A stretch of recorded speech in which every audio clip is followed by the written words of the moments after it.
Bonjour à toutes, bonjour à tous. Nous sommes vraiment ravis de vous retrouver aujourd'hui sur Assurance TV. Aujourd'hui, nous allons parler des métiers et plus précisément des métiers de la conformité et de leurs évolutions.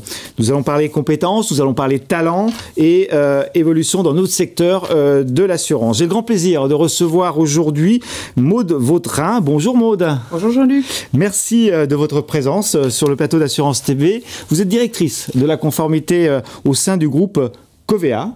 Vous nous aviez déjà accordé une interview en mars 2023 lors des Talents de l'assurance où vous avez été nominée première de votre catégorie, conformité, compliance, juridique, etc. Et vous, lors de cette interview, vous aviez insisté sur la nécessité d'une culture de la conformité et d'éthique au sein de l'entreprise. Qu'en est-il aujourd'hui, Maude? Est-ce que vous avez changé de discours ou est-ce que vous continuez à prôner cette culture de la conformité? J'ai pas changé d'avis et c'est quelque chose, effectivement, un message qu'on martèle au quotidien quand on est dans une direction de la conformité, dans le secteur de l'assurance, ouais. Le secteur financier en particulier, mais au-delà aussi, en fait, on voit que les métiers de la conformité, de la compliance, comme on dit aussi, sont vraiment une matière qui est appropriée par le secteur financier, mais par plein d'autres grands groupes. Le sujet de la culture, de la conformité, de l'éthique, c'est vraiment, je dirais, le sujet de fond. À travers toutes ces réglementations, et Dieu sait que le secteur doit faire face à un grand nombre de réglementations, c'est hyper important d'avoir ce système de prévention des risques, en fait. Toutes ces réglementations dites de conformité, de compliance, ont ça pour point commun, c'est d'avoir des dispositifs, la nécessité de mettre en place des dispositifs de prévention, de détection des risques pour éviter qu'ils se produisent, et aussi de maîtrise des risques derrière. Donc ça veut dire que toutes ces réglementations sont un peu construites de la même manière, avec des exigences qui doivent peser sur les entreprises, sur des sujets d'intérêt général, la lutte contre le dérèglement climatique, la lutte contre le blanchiment, le financement du terrorisme, le respect des droits humains, des libertés fondamentales. Et toutes ces lois, que ce soit le RGPD, tout ce qui est LCBFT, lutte contre le blanchiment et le financement du terrorisme, la lutte anticorruption, sont bâties avec des exigences de mettre en place des cartographies des risques, des programmes de formation, des dispositifs d'alerte interne. Et puis, en aval, ça c'était en amont, pardon, et en aval, des dispositifs de contrôle, du contrôle interne, oui. Par exemple, ce qui est une matière précieuse issue de la réglementation aussi, Solvabilité 2 par exemple, et nécessite aussi de s'autocontrôler. Et puis on a aussi bien évidemment les attentes des régulateurs avec des contrôles externes qui aussi sont extrêmement importants dans le monde de la conformité. Et c'est vrai qu'on trouve des illustrations à travers un sujet éthique quand même assez fort, quand on nous demande d'évaluer l'intégrité des tiers, quand on nous demande de mettre en place un certain nombre de garde-fous dans cet esprit, de connaître les gens avec lesquels on va s'engager, tout tiers quel qu'il soit. C'est vrai que il y a quand même ce fondamental qui tourne autour justement de cette éthique et de cette recherche d'une relation saine en fait.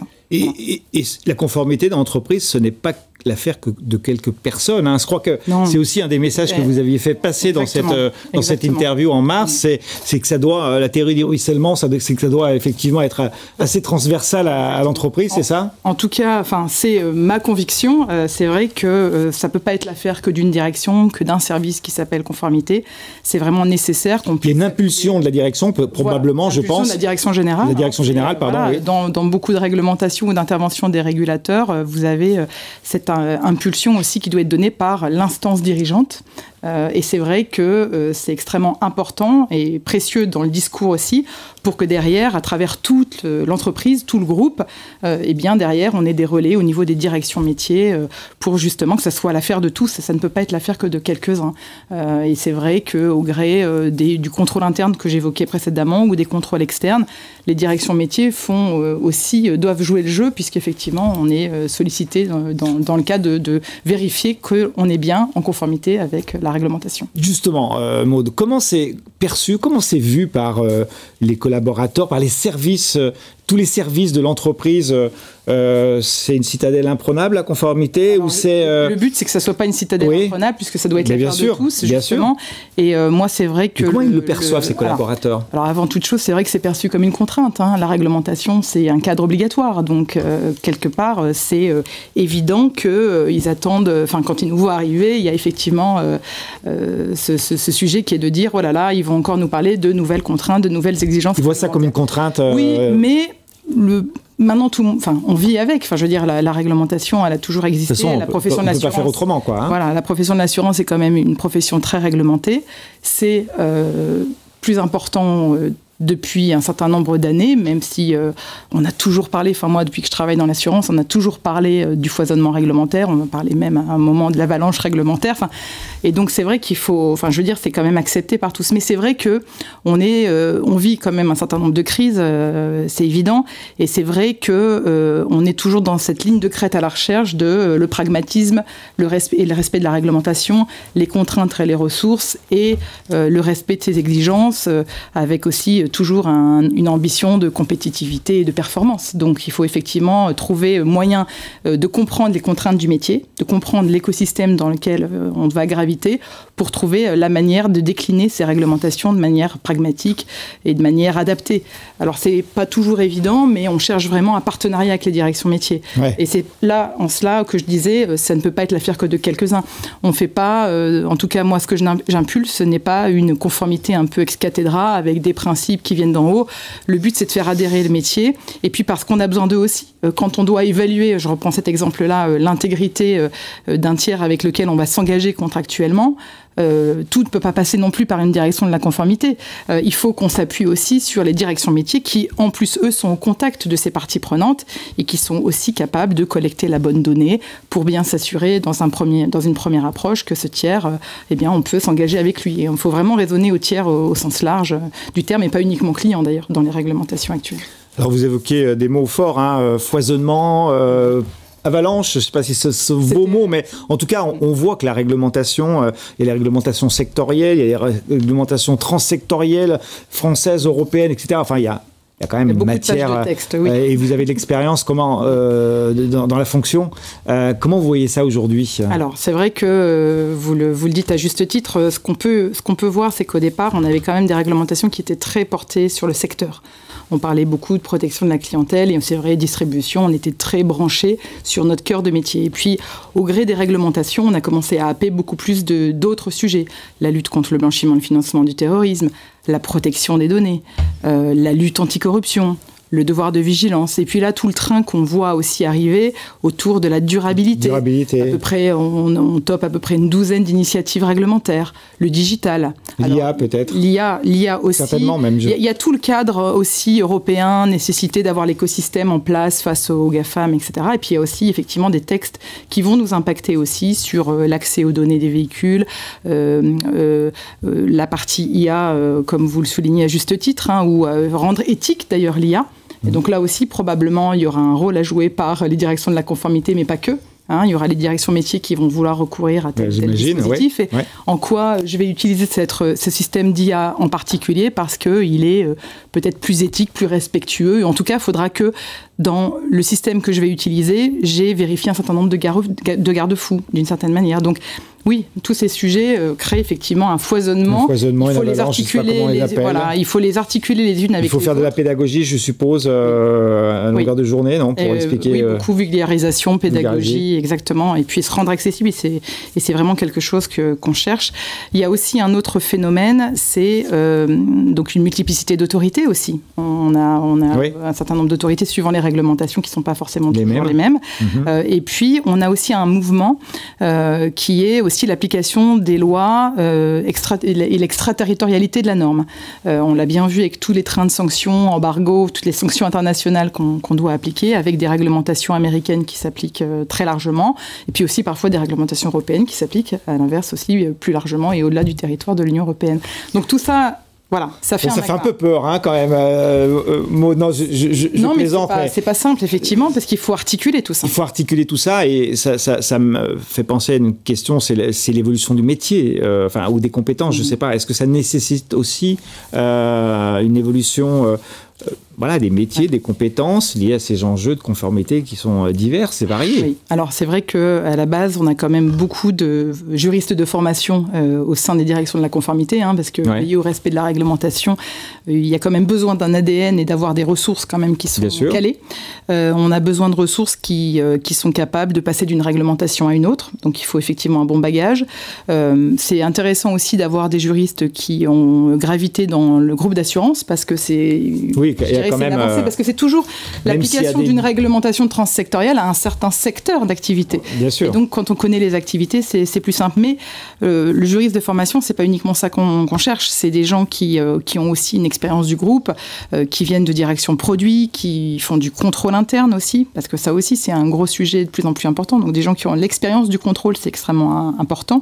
Et donc on cherche effectivement des gens qui ont la tête bien faite, qui comprennent l'écosystème dans lequel ils sont et qui sont capables de vulgariser, d'exprimer avec pédagogie toutes ces réglementations qui sont... Ça, c'est peut-être une nouvelle compétence peut-être du métier, non savoir expliquer, savoir communiquer sur les enjeux de la conformité à l'intérieur de l'entreprise. En tout cas, il faut, vu le foisonnement, parce qu'on vient encore sur ce sujet-là, c'est vrai qu'il faut l'expliquer d'une manière pragmatique et puis toujours bien identifier le public auquel on s'adresse pour bien, justement, bien adresser le sujet. Exactement, bien de façon précise. Et bien l'aborder.